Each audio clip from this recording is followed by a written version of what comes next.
Assalamualaikum warahmatullahi wabarakatuh. Perkenalkan, saya Reksi Maulana Abdillah, biasa dipanggil Reksi, dan teman saya Nur Muhammad, bisa dipanggil Nur. Kita berdua dari kelas 7.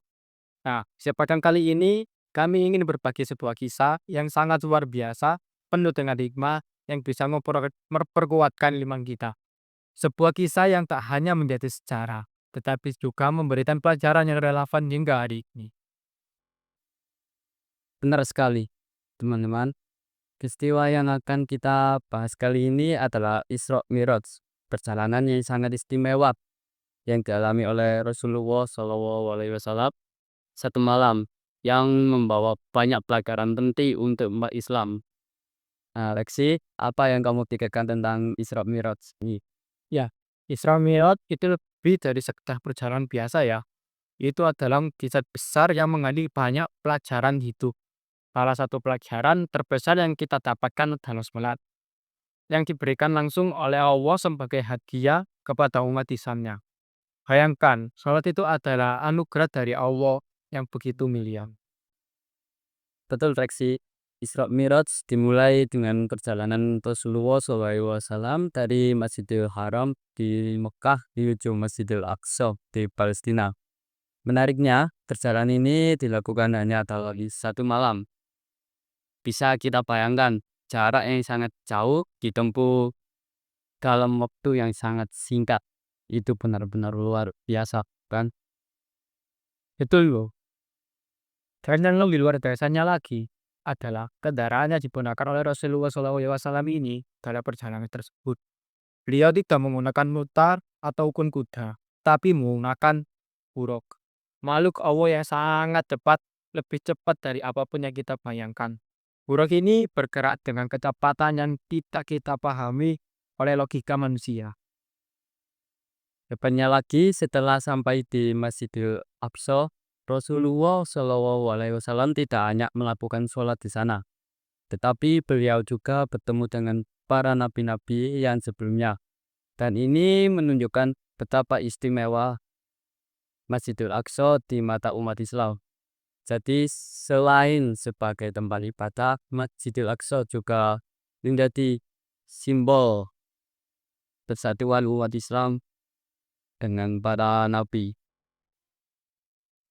Setelah itu, perjalanan berlanjut ke langit yang lebih tinggi lagi. Dalam peristiwa yang dikenal dengan Mi'raj. Di setiap langit Rasulullah SAW ketemu dengan nabi-nabi yang luar biasa. Misalnya di langit pertama, beliau bertemu dengan Nabi Adam alaihissalam. Nabi pertama yang Allah ciptakan. Beliau adalah contoh keteguhan hati dalam menghadapi ujian hidup. Seperti yang kita tahu, Nabi Adam alaihissalam adalah manusia yang pertama yang juga menghadapi ujian besar ketika diusir dari surga. Nah, ini kedua, Rasulullah SAW bertemu dengan Nabi Isa alaihissalam dan Yahya alaihissalam. Kedua nabi ini adalah sosok yang sangat mulia, yang kisah hidupnya penuh dengan ujian dan keberkahan. Nabi Isa alaihissalam dikenal dengan mukjizatnya yang luar biasa, dan Nabi Yahya alaihissalam dikenal dengan kesolehannya yang sangat tinggi. Keduanya adalah contoh keikhlasan dalam beribadah kepada Allah. Rizki hidup di tengah-tengah masyarakat yang banyak berbuat besar.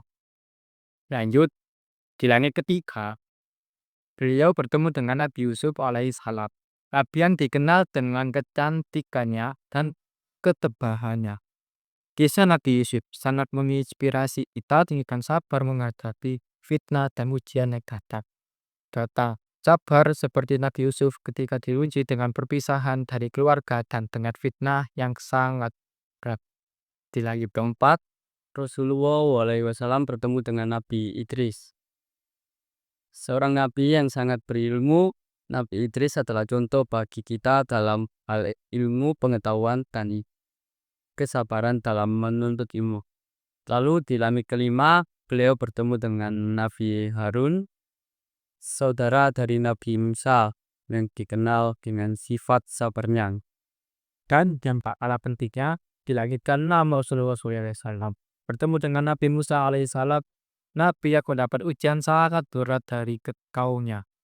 Dan yang terakhir, di langit ketujuh Rasulullah bertemu dengan Nabi Ibrahim, bapak para, bapak para nabi yang memiliki keteguhan iman yang sangat luar biasa. Setiap nabi yang beliau temui memberi pelajaran yang sangat berarti bagi kita. Setelah perjalanan yang luar biasa itu, Rasulullah SAW sampai di Sidratul Muntaha, tempat yang sangat tinggi, tempat yang bahkan malaikat Jibril tidak bisa melampauinya. Disinilah Rasulullah SAW menerima perintah langsung dari Allah untuk melaksanakan sholat.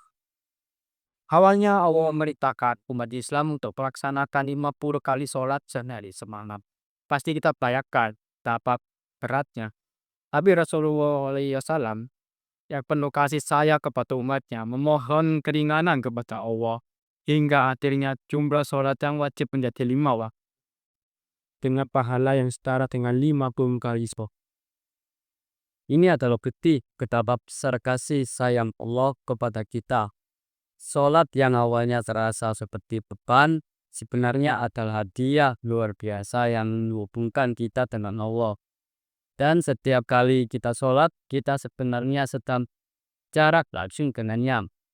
Saya ingin bertanya kepada kamu, Beksi, apakah kamu pernah merasa sholat itu menjadi lebih gratis ketika kamu merasakan ke kedekatan dengan Allah? Betul, betul Nur. Saya pernah merasakannya. Ketika kita khusyuk dalam sholat, seakan-akan kita merasakan Allah dekat sekali dengan kita. Bahkan saya merasa ada ketenangan yang sangat dalam setelah selesai sholat ini. Yang mungkin kita bisa ambil hikmahnya, sholat hanya kewajiban. Tapi sarana kita untuk mendekatkan diri kepada Allah. Sebagai kesimpulannya, peristiwa Isra Mi'raj ini mengajarkan kita banyak hal loh. Yang pertama, pentingnya sholat dalam kehidupan kita. Yang kedua, kita diajarkan untuk bersabar dalam menghadapi ujian itu. Seperti yang dilakukan oleh Rasulullah SAW. Dan ketika peristiwa ini juga mengingatkan kita untuk menjaga keimanan meskipun banyak orang yang meragukan dan menekan. Betul sekali. Mari kita perkuat ibadah sholat kita, tetap sabar dalam urusan hidup, dan teguh iman kita agar senantiasa berada dalam petunjuk Allah. Jangan sampai kita meremehkan sholat yang langsung diperintahkan oleh Allah di Siratul Muntaha. Semoga kisah Isra Mi'raj ini menambah keimanan kita semua dan membuat kita semakin semangat dalam menjalankan sholat dengan ikhlas. Saya ingin mengajak teman-teman semua untuk merenungkan betapa besar kasih sayang Allah yang berikan kita kesempatan berkomunikasi langsung melalui semua. Terima kasih telah menyimak video ini. Semoga kita semua dapat mengambil hikmah dari peristiwa ini dan menjadikan sebagai motivasi untuk lebih mendekatkan diri kepada Allah. Wassalamualaikum warahmatullahi wabarakatuh.